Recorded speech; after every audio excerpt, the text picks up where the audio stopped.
I don't think our EV will force our solar to update so quickly. Neither did Henry. I'm having to solve this problem soon.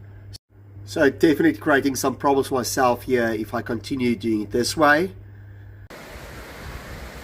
And now, after finally signing the contract, we're just waiting for Cape Town weather to cooperate with us. Just to be very clear,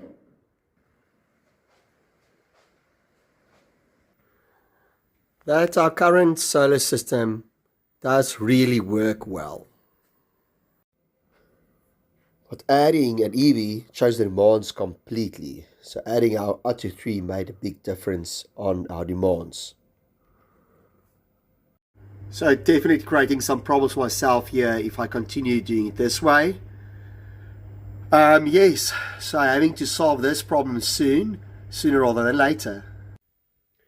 So after a lot of thinking and negotiating with Go Solar, I signed the upgrade agreement.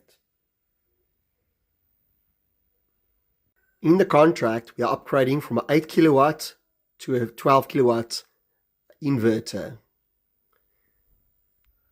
Probably also going to be a die inverter, and this one served us really, really well.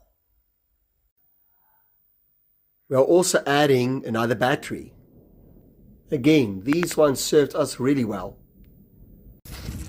And another 4 panels to our system as well. Now the crazy part is that our system was costing already 3,000 Rand on an old contract. So the new contract is only 2.5, and then upgrading to the extra large one is going to cost us only about 300 Rand. So it's not going to cost as much as you might think. So let me know what you think. I think it's a great deal. Almost can't say no for it. And it's funny how EV forced us in this direction. And now with our electric vehicle, our thinking of solar power just became so much different.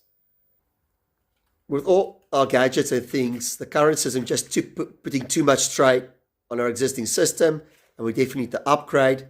But yes, please hit the like and subscribe button and leave a lot of comments. I'm very interested in what you think as well. Solar and EV definitely change your lifestyle. And now we are waiting for the install.